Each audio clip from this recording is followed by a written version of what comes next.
Hello everyone, my name is Suarez, and first of all I would like to thank the organization for giving me the opportunity to present my work, a finite element model to describe the behavior of the leaflets on a transcatheter aortic valve, carried out with the collaboration of my colleagues from the Department of Mechanical Engineering, Machines and Thermal and Fluids Engines of the University of Vigo and the Health Research Institute Galicia Sur.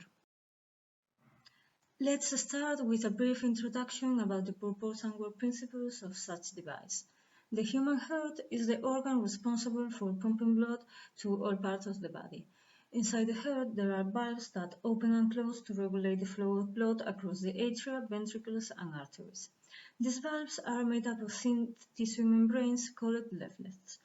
They are very delicate components that could be compromised in their normal open and closing by stenosis processes on the valve that increase their stiffness. To solve this type of problems, valvular prosthesis appears. From all possible surgical interventions, the transcatheter aortic valve implantation is an interesting option since it is a simple and non-invasive intervention. During this surgery, the native aortic valve is replaced by a new bioprosthetic one through a catheter-guided insertion. This type of valvular prostheses are called transcatheter aortic valves, and it is composed about a metal mesh called a stent and a tissue made using bobbin or porcine pericardium. Pericardium is composed of two main structural layers, with the parietal pericardium being the material used to manufacture this type of prosthesis. The parietal pericardium is composed of large collagen bundles embedded within an extracellular matrix containing elastic fibers.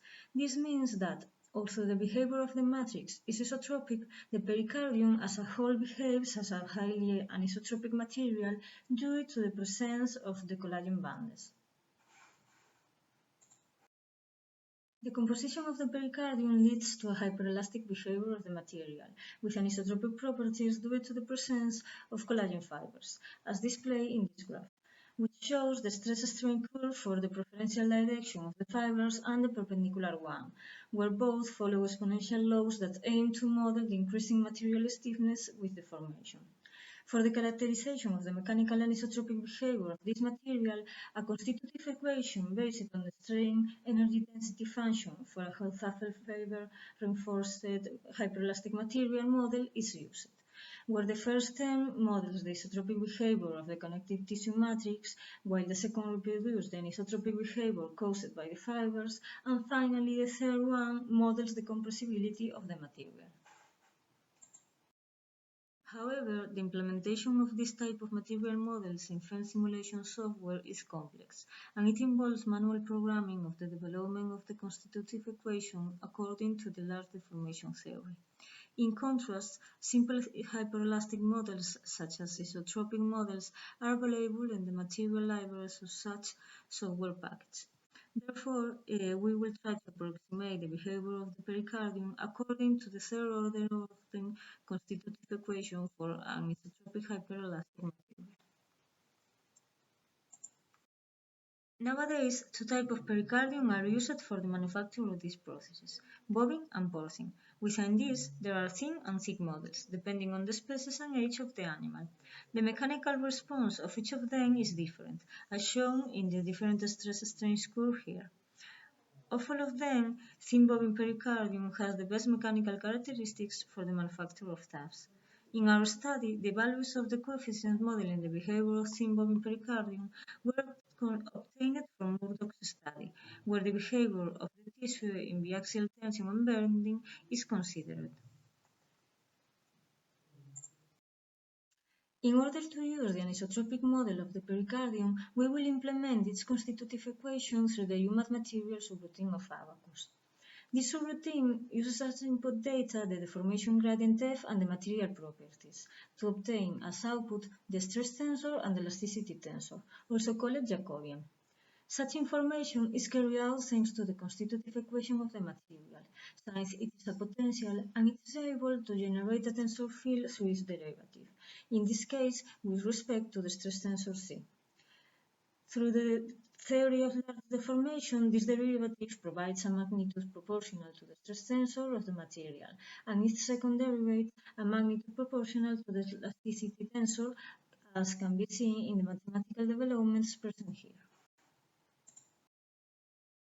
However, the constitutive equation of the material that we use is defined on the basis of the modified invariants of the first and fourth deformation tensor C. And in particular, four invariant depend on the initial direction of the fibers of the material, which makes the entire function depend on it, and therefore makes it necessary to define this direction for each element into which the geometry of the leaflets is divided. The problem with this calculation lies in the fact that we know the direction of the fibers of the tissue when it's undeformed, but we don't know this direction once the tissue acquires the shape of the leaflets. Defining the fiber orientation once this shape has been acquired is not an easy task and involves the construction of a calculation algorithm that is carried out using MATLAB. These algorithms calculate the final direction of the fibers by applying to the initial direction of the fibers a rotation matrix based on the Rodriguez equation, which calculates the rotation matrix as a function of the reference axis and a rotation angle. In our case, for an axial direction of the fibers, the preference rotation axis is the result of the vector product between the normal direction of the element and the corresponding reference normal of each leaflet. Then the angle is one defined by these two vectors. Applying this rotation matrix on the reference direction, for example, z-axis when fibers are in axial direction, fiber direction for the deformed element is computed.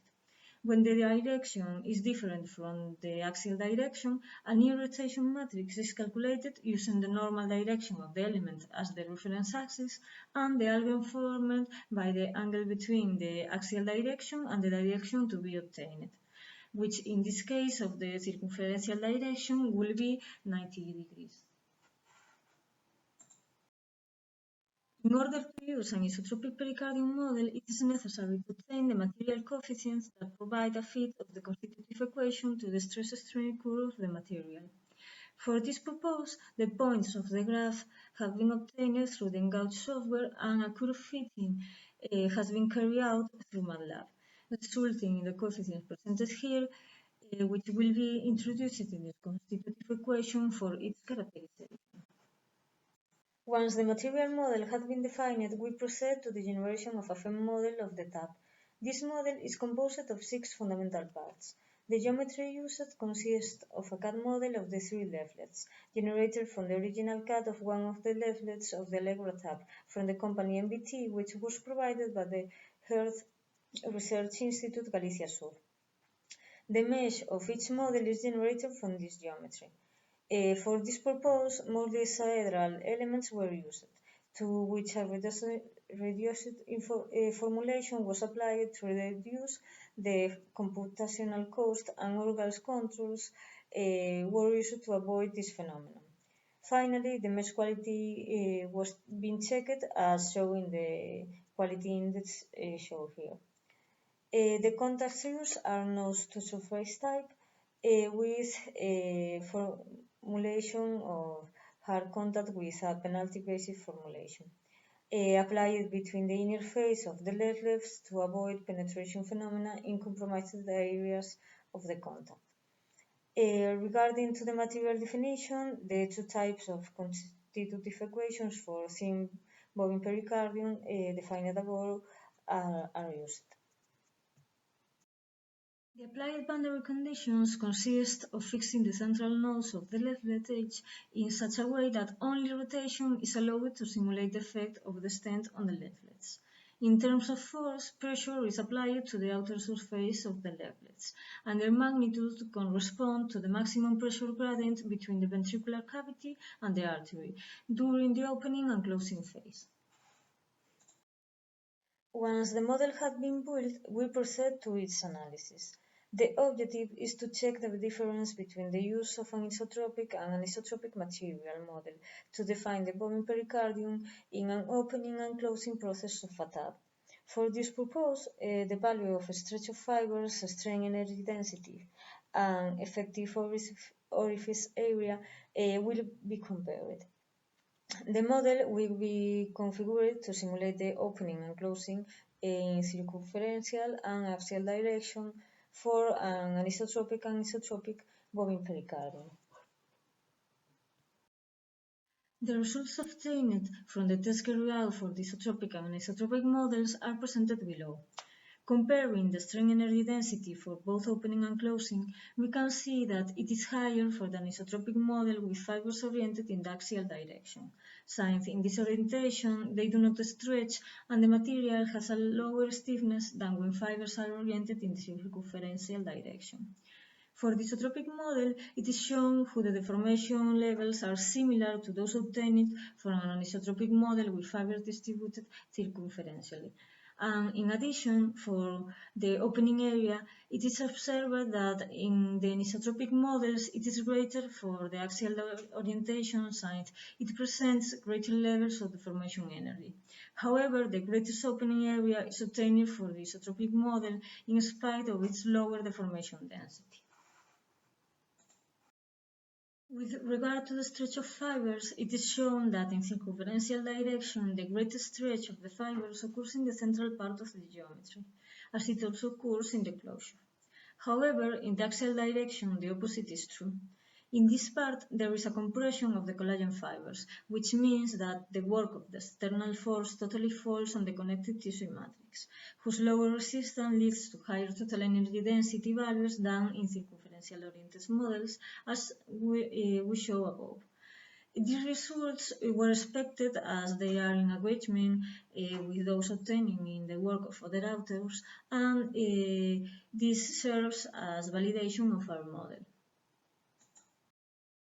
As a conclusion, we obtain that the substitution of an anisotropic material model by its approximate isotropic model for the case of the pericardium is not advisable, since also the stress and strain state of the material is satisfactorily reproduced, functional parameters such as the effective orifice area are not. Finally, thanks for your attention, and I will be happy to answer any question you may have in the face-to-face season.